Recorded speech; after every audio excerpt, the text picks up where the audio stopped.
Okay, about Nora. Nora's birth. Nora's birth. I had pains, and Dad said to me, we go over the other side of the road and have something to eat or to drink. It was a cafe. Maar een café in Holland is different than a café here. Anyway, we went there and we had a drink, but the pains got worse. And so I didn't know what to do. So Dad rang his father. He said he has to go to the hospital. So this was in the war, and you couldn't get a taxi or whatever. Anyway, so I can't remember who took me there, but anyway, we went to the hospital. And actually Noah came quite quick. I didn't know what was happening. Anyway, so I went there about 8 o'clock, and Nora was born 5 minutes before 12, on the 2nd of February, 1945. And everything was just done, but she was gorgeous. And I looked amazed and all the little fingers and things, so beautiful. And I was very happy. And then they took her away, and I went to sleep. Anyway, the next day I had to feed it. So beautiful, you know. I think it's beautiful having a baby. Anyway, I was looking at the little fingers and little eyelashes, but she didn't have much hair. She was a bit baldy, but it doesn't matter. She was gorgeous. Mm. And Dick came, and he was so happy that it was a girl. He wanted a girl. I wanted a boy, but he wanted a girl. And he called it Eleanor Christina, after his mother Christina. Right. So that was that. So, and I had a very good. But the funny thing was, or not funny, it was actually sad. I was due actually a few weeks later, so I was early. And that 2 weeks later, they bombed that nursing home. And the kids got mixed up. And there was a whole, sort of a case going on. Oh. Whose was whose, Oh, lucky. So I was very lucky. Because I would have been in there and probably not be alive. So that was very good because, and then I went home and then you get a lady and a nurse home for the first 6 weeks to tell you all about what you have to do. But Nora didn't put on much weight, and was worried. Oh no, said the nurse, she looks fine, she's good. And she was always very, very thin, skinny. And she trouble already with the bowels then. Mm. And I had to make little soap things to put it in the backside. And it was the first baby, so you don't really know much about it, So that was okay. And another thing was, Dick bought a little cradle for her, but it was not a cradle, it was like a bed. And she was quite big, and the baby was only small, and it was cold. So he put it in the middle of the bed to see. You could hardly see her. So anyway, it was not good. I didn't have a cradle at that time. It was in the war, Yeah. Very bad time. Anyway, so the nurse coming every week. She came and had to look at the way she bathed and she put on weight. Mm. But she was cute, and Dick was so happy that it was a girl. I wanted a boy, but he wanted a girl. He got his wishes. And he called it Christina, after his mum. Yeah. And tell me about Tony's birth. Oh, Tony was born on the 29th of October, 1946. And he was a big baby, oh my goodness. He was a big baby. And he was born in a private place, ook part by Dr. Boekelman. He knew a place op de Lavermeerdervoort in Den Haag, and it was a private place. And a lady she was a midwife, of course, and she slept on the first floor, and downstairs that she had all the babies, with a huge big bed, and 2 Alsatian dogs in the front. I found it very funny, but she said to me, these dogs, they protect the babies. So I was upstairs in my bed, and the baby was with him. But he was a very big baby. He was almost 10 pounds. I had trouble getting him. And he was so ugly. He was so ugly. He had hair on everywhere on his back. He looked like a monkey. And a fat, flat face. But the Dick one, he was beautiful. And we called him after his dad, Tony's Wilhelm or something, the second name for my father. Anyway. And a very funny thing happened there.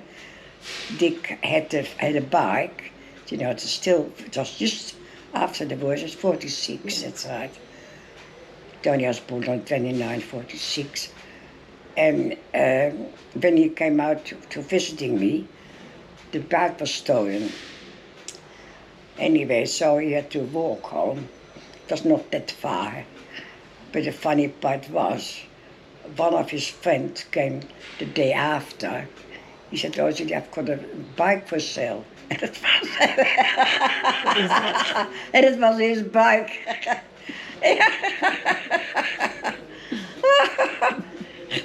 That was so funny, you know. Oh dear. Anyway, so and after 10 days you get to the hospital. And at that time, when Tony was born, Dick Dad had a shop. And he had now niet a shop, well, shop.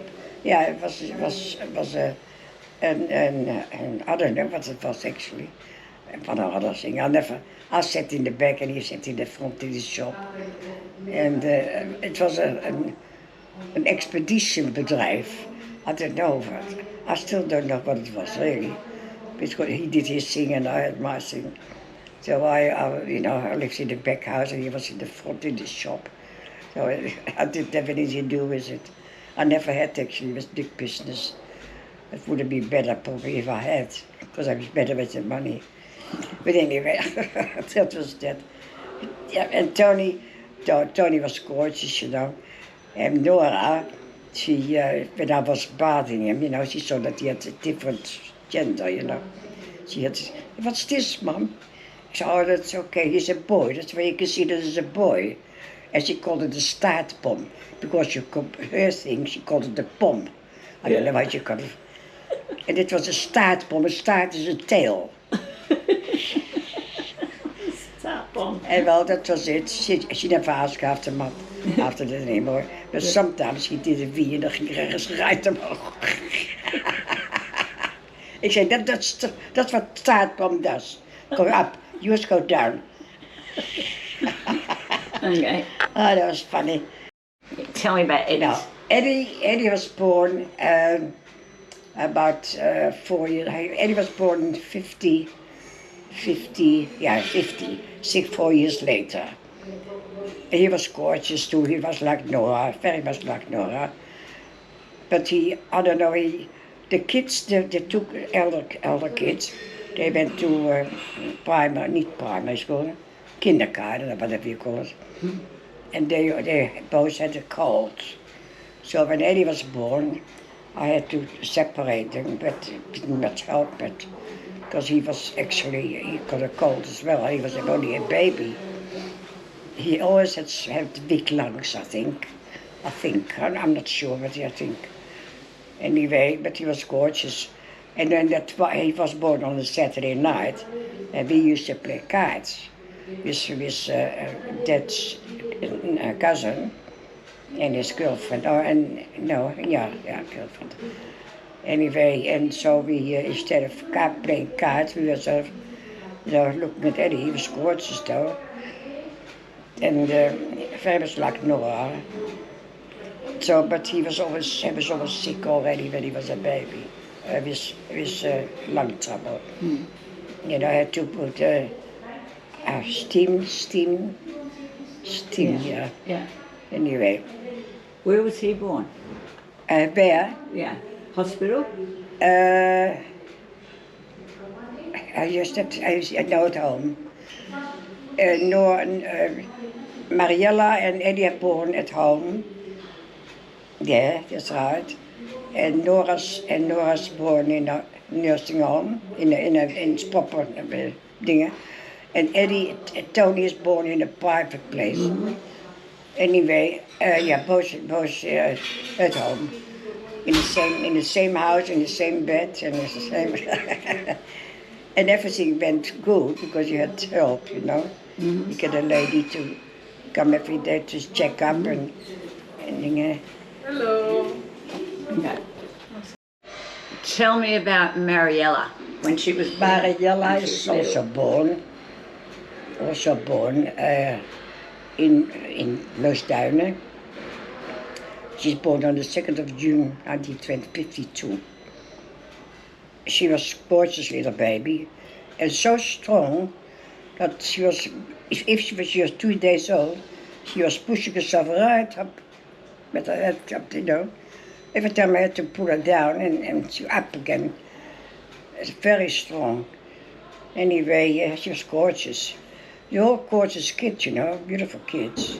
I love my kids. Anyway, she was born in the year that there was a disaster in Holland. The dikes are broken in Zeeland, in the province of Zeeland, and 1,500 people drowned. It was a very big disaster, and it was very bad weather. And I went to have a look in Scheveningen, and it was dangerous actually to go there. That didn't want me to go there, but I wanted to see it. It was could hardly walk, it's a strong wind. So it was a dike that There was dijk in Zeeland. Not where we were, but in Zeeland. It's allemaal eilanden, islands. And they lost everything. And they were asking people if they could look after children, So I put my name down and someone said, don't be silly, you've got your own kids and things. Anyway, I didn't get them anyway, because I had too many kids myself. I had 4 kids at that time. That was in the same year that Mariella was born. Or maybe after, you have to find it out, you can look it up. You can look it up, it's 52 or 53, might be 53, I can't remember. But anyway, that was, but she was very strong, Mariella. And then Dad always wanted to move here, move there, and there. So we moved from Loosduinen. We went to a house in Den Haag, in the Fultonstraat. It was a nice house actually. It had a front yard and a backyard for the kids. It was a big house in Fultonstraat. A big room in the front and a big room at the back where Tini was. And then on the side you have a huge a long passage. And at the end was a kitchen. Did I tell you that Eddie put the house on fire, or the kitchen on fire? Did I tell you that? Oh, didn't I? I was sitting in the lounge in the front. It was a big house. And downstairs was a garden. And it was so quiet, I thought I better have a look what's happening. Come back in the kitchen, the curtains were already, I just pulled them down. And you naughty boy, And he looked with the blue eyes. I could never get angry, but he looked so innocent, And he was so beautiful. and I could never really smack him when he was naughty. But he said, "You naughty boy, look what you done," you know. And he was laughing, you know. It was funny. Anyway, yeah. Yeah, he was a funny kid. I could never get angry. Never got angry. Because he looked to me very, very innocent. I wanted 10 kids. You wanted 10 kids? Yeah, I wanted a lot of kids. So you had 4 in Holland, then you brought 4 here, and you had Michelle, but you also had another baby that didn't. That was born in. I was just thinking of this morning. It was 59 in 1959. When all these kids are born without arms and legs, from a pill you get for your kidneys or something. Yeah. Anyway, I don't know whether it was supposed to be the same thing, but I got. After the baby was born, and I don't know. They drugged me. See, that was the first one born in Australia, and it's different than in Holland. In Holland you get it not natural, but here they give you all that stuff to take. And I was drugged. I don't know. Anyway, you still can hear. They drug you, but you still can hear. Yeah. And I told the nurse say that I was losing the baby, and I think I got a bit of a shock. But anyway, the baby was born, but they took it away. And my eyesight, I couldn't see, but I could hear voices. And I knew by the voices those people were there. And then I heard her say that she was not going to lose the baby. I don't know what happened. I was sort of gone for a few days. No baby. But it was a full time. I was a boy.